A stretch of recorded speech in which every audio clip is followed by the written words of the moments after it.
কিয়ামত অবধি পর্যন্ত মানুষ ইয়াজিদকে জালিম ভাববে এবং এমনকি তার নাম কোনো বাচ্চার রাখবে না। 10,000 টাকা দিয়ে বললে যে 10,000 টাকা দিব ইয়াজিদের নাম রাখো, কেউ রাখবে না। কারণ সে জুলুম করেছে, বাদশাহ হয়ে জুলুম করেছে, ইমাম হয়েছিল, এরপরে জুলুম করার কারণে তার সম্মান লোপ পেয়ে গেছে, তার সম্মান নাই। হুসাইন রাজিয়াল্লাহ তাআলাকে শহীদ করানো হয়েছে, হাসান রাজিয়াল্লাহ তাআলাকে বিষ পান করানো হয়েছে, কে? সেই এজিদের কারণেই, সেই এজিদ বাদশার কারণেই এরা শহীদ হয়েছেন।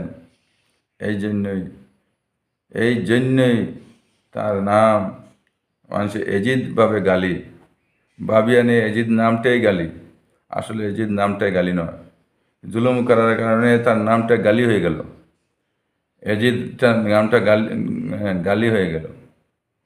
এই জন্য আমরা যেন জুলুম না করি, যত সুন্দর আমাদের নাম থাকুক, যদি জুলুম করি একদিন গালির মতো মানুষে মনে করবে, এজিদের মতো মনে করবে। এই জন্য কেউ কার উপরে যেন জুলুম না করি, কার উপরে জুলুম না করি।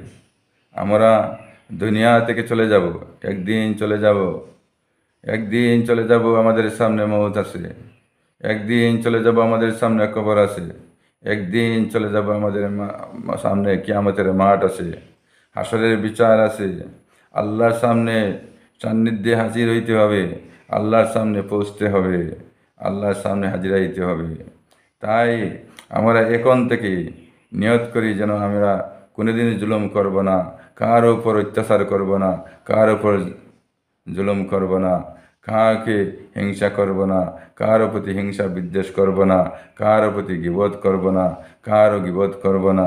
এইভাবে আমরা যেন দুনিয়া বসর করি, যাতে দুনিয়া থেকে চলে যাওয়ার পর মানুষের গালির পাত্র না হয়, মানুষের অশান্তি করেছে এইরকম যেন মানুষের না বলে, সেই হিসাবে আমরা দুনিয়াতে চলি।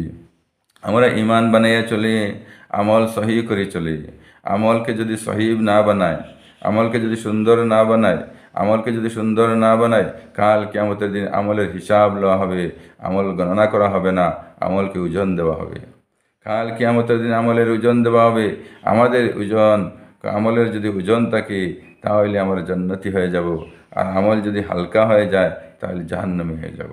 তাই ওজনদার আমল হইতে হইলে সুন্দর আমল করতে হবে, হাসানা আমল করতে হবে, আহসান আমল করতে হবে। আল্লাহ তাআলা বলেন নাই আকসারু আমালা, যে বেশি বেশি আমল বানাইয়াও, বলেছেন আহসানু আমালা। আকসারু বলেন নাই, আকসারু বেশি বেশি আমল, আর আহসানু মানে সুন্দর আমল, সুন্দর আমল লইয়া যাওয়ার কথা বলা হয়েছে।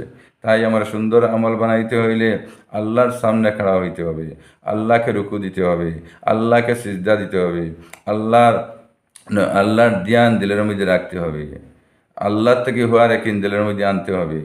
সব কিছু আল্লাহর থেকে হয়, এই ধ্যান আনতে হবে। আল্লাহ সব কিছু করেন, মাখলুক কিছুই করতে পারবে না আল্লাহর হুকুম ছাড়া। আল্লাহ যা চান তা হয়ে যায়। সেই ইয়াকিন নিয়ে যখন আল্লাহর হুকুম মতো জিন্দগি বসর করব, নবীজির তরিকা নিয়ে জিন্দগি বসর করব, তখন আমরা আহসান আমলওয়ালা হয়ে যাব। আহসান আমল না হইলে আমাদের দুনিয়া বরবাদ হবে, আখিরাতও বরবাদ হবে। আহসান আমল ছাড়া যে আমলগুলো থাকে, সেই আমল ফিরিস্তা মুখের মধ্যে ইট্টা মারে, কাপড় পুরানা কাপড়ের মতো মসাফ করে ইট্টা মারে, এই জন্য গুটাইয়া ইট্টা মারি যায়।